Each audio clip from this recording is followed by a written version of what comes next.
is Russ. Yeah, I'm back in the car again. 12:47 p.m. What's the weather out here? Ooh. 27 degrees? Is that what it says? Well, Tom at Costco had mentioned that he wants more crime stories. And several of you guys said that too. So I was thinking about that and I said, well, there's lots of crimes that I've worked on. And some of them are just kind of mundane stuff, typical burglaries, robberies, sexual assaults, homicides, all that kind of stuff, right?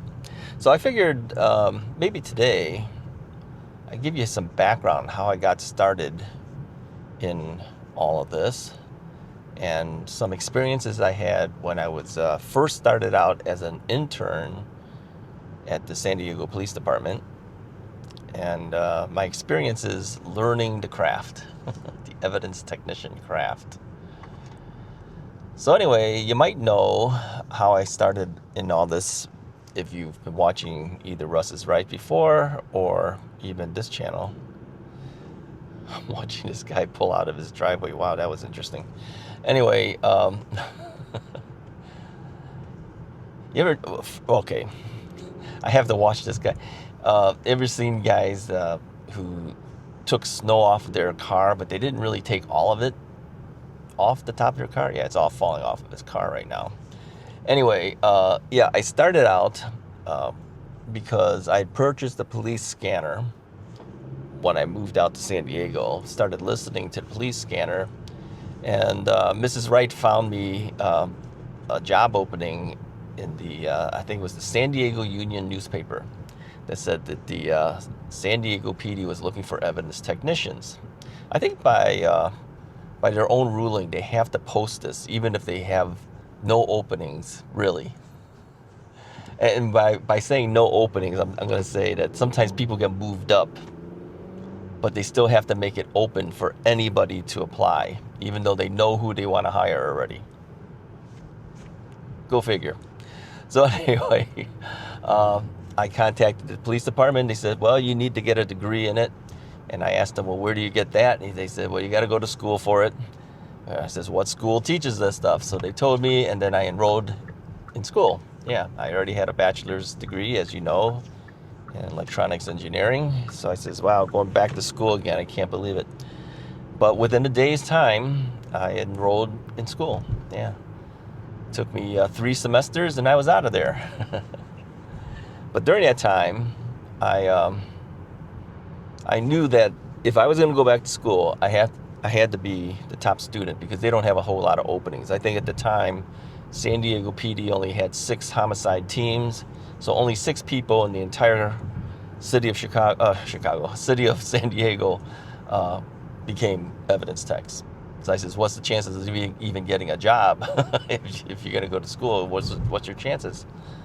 So I says, you're going to have to be the best student. Plus, I was older than everybody else. I had already gotten my bachelor's degree. These other guys are like right out of high school and going to college.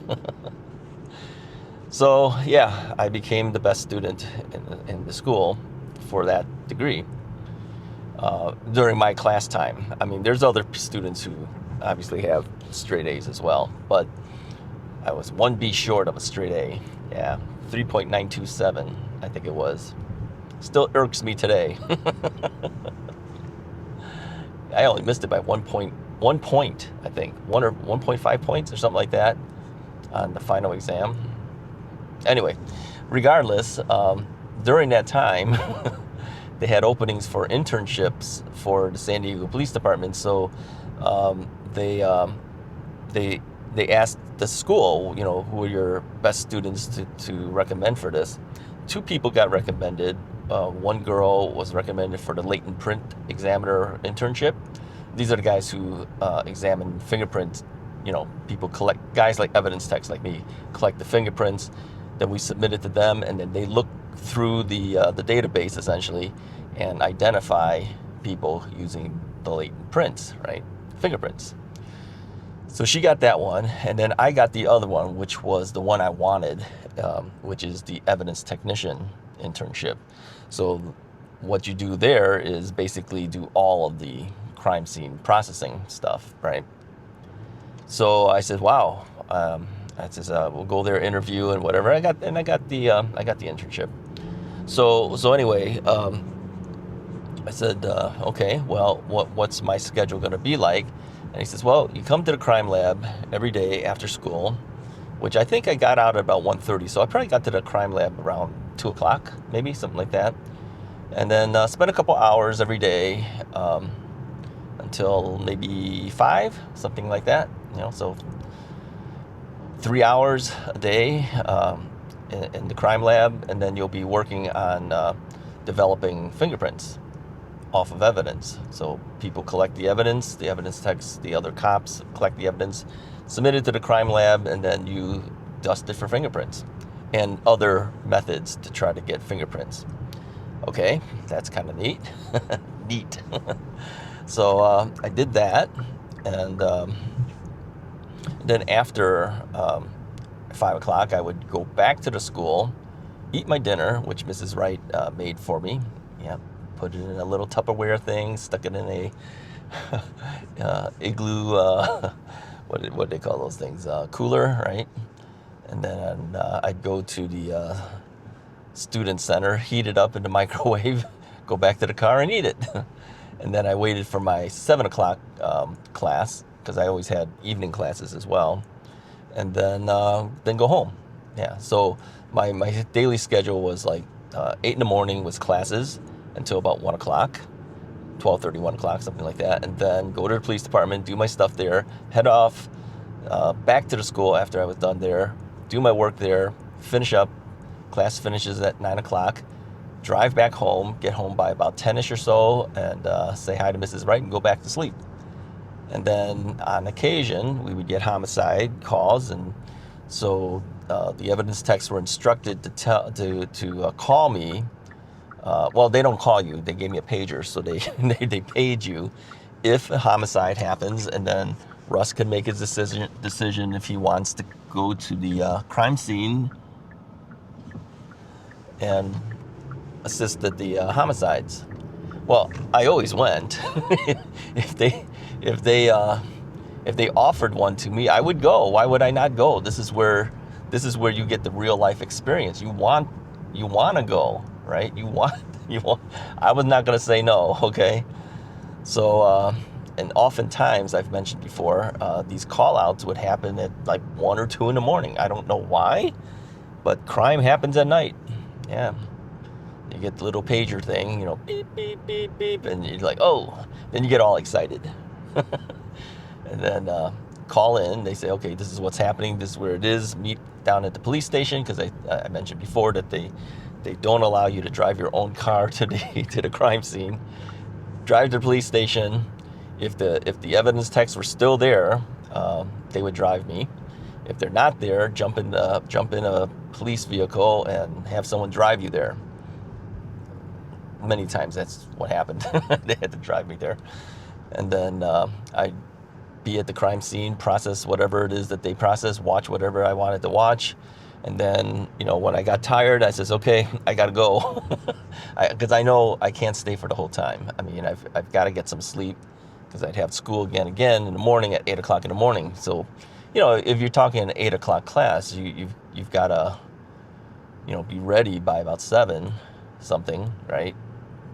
Maybe leave at 7:15, something like that, get to school. School wasn't close to me. It was a little bit of a distance of a drive. It was in East County, San Diego County, El Cajon, California, for those who want to know.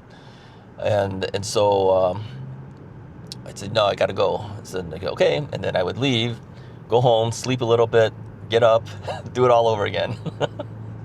Did it as much as I could. Yeah. I never turned down a call out. I always went out, whatever that came in. Okay. Even if it was for a short time, I wanted to go. I wanted to see as much as I could. Yeah. So the things that I learned while watching the evidence text and also assisting things. Sometimes I take photos. Sometimes I just watch. Sometimes I, collected the evidence and whatever, you learn how to collect properly. You know, you gotta put your name on the evidence. Okay, so you have to. Well, you don't put your name. You put your initials. Essentially, you date and initial the evidence to keep the chain of custody. Okay, and then you bag it. Whether it's usually we put it in paper bags. You know, especially things like blood evidence. You don't stick that in plastic bags. Okay, that thing would be bad shape if you open it up a couple of days later. Okay, you need it to breathe. Okay, well, they don't breathe, but you know what I mean. You need air circulation to happen in bloody evidence. So we would usually put it in like paper grocery bags. Is that a good way to put it? Not groceries, but paper bags. And then you would date it and initial it. So that kind of stuff would go back to the crime lab after they were done, and any real bloody things has to dry out. You can't just like throw it in the bag and then submit it to the property room to maintain all that stuff. You have to dry that stuff out. So at least in San Diego PD, I don't know how they do it now, but at the time, on the roof, they had a little shed up there where they put the bloody evidence, and that way it would air dry out there. Then you got to collect it and do all that stuff again, rebag it, all that stuff. But whatever you collect, you would submit it to property. Property would log it in, and then you're good, right? Then the evidence tech has to write up some type of report. I didn't have to do that because I was still interning. The main evidence technician would do that. And then, sometimes you do diagrams, right? They say, well, draw a diagram of the crime scene so we kind of know rough positions of where everything is. So you got to do some rough measurements and draw a diagram. I found out that the diagram drawing was more critical for me later when I got my position for the district attorney's office, because we would have to draw diagrams there. I would literally have to go to the crime scenes after the fact and pace it out. I mean, this is all approximate. This is not to scale. So we would pace it out. Now, sometimes we used a rolling mechanism, like a little roller wheel thing with the counter. Then you roll it, and it tells you what the measurement is, and you roll it. That's actually the best way to do it. You just roll it, okay? Otherwise, you would pace it out. You would literally walk along and say, okay, it's 5 paces to this side, and it's 3 paces to that side, whatever it is. And then you could draw roughly a rough diagram of what things look like, right? So anyway, that is one thing that I did. And one of the main things that we would do when we were developing for fingerprints is we bring it back to the lab. I would have to take photographs of any fingerprints that's found. So for instance, let's say I find a fingerprint on a gun or wherever I find it, okay? Then I would have to take the gun, put it in a Polaroid MP4 camera. This is not what you think it is, okay? Whenever I tell people it's a Polaroid camera, no, okay, we do sometimes take Polaroid photos, but Polaroid made this stand-mounted camera, all right? And then we would put 4x5 sheet film into this thing, in the back of it, and then take a shot with that camera. So it's not actually a Polaroid shot, it's a Polaroid camera, stand-mounted camera. It's called the MP4. And then it would take a high-quality, high-resolution photo, because it's 4x5 inch sheet film is a large film, okay? Compare that to, I don't know, how big is a 35 millimeter frame of film back then. And now think of a 4-inch by 5-inch piece of film on that shot. So very high res. So here's an interesting thing, okay? This will be the story of the day. Well, at that time, I didn't know what was considered usable prints and what wasn't. So every little print that I got, I would take a photo of it, okay? Now, some of the prints aren't usable. I didn't realize you need a certain amount. Well, they call them points. You need a certain amount of points of identifiable patterns or so on the fingerprint to be able to identify that as a usable print. I didn't know that. So anytime I saw any type of ridge pattern, I would take a picture of it. I think I used up like 50 to 75 sheets of film. Those are not cheap film, okay? That's pretty expensive film. And so the supervisor had to bring me in. He says, Russ, I got to tell you, pretty much everything that you shot is basically worthless. I go, what? I says, what happened to the film? He goes, oh no. He says, your shots were fine, but the prints weren't good enough. We can't identify anything off of this thing. So that's when I learned that you got to have identifiable points to make it worth it. Otherwise, don't record it. Don't take a shot of it. You're wasting film, and it's not cheap. Okay. So after blowing off like 75 shots, I learned the lesson.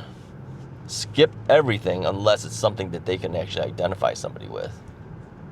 Didn't know that. They never taught us that in school. That's how you learn, right? All right, I'm here at Costco. So that's the crime story of the day. Learning how to take photos of crime scene evidence. Yeah, man, there's a lot of people here. Guy's on his phone as he's walking, not paying attention. Cars are going to run you over if you're not careful. Come on, we're all trying to move. Don't know if I can make it here. Trying to get by. All the cars are in the way. So anyways, that's all I got for you guys for today. Hit the like and subscribe button. I'll tell you more stuff about crimes and crime scenes and crime scene processing next time. Talk to you guys next time.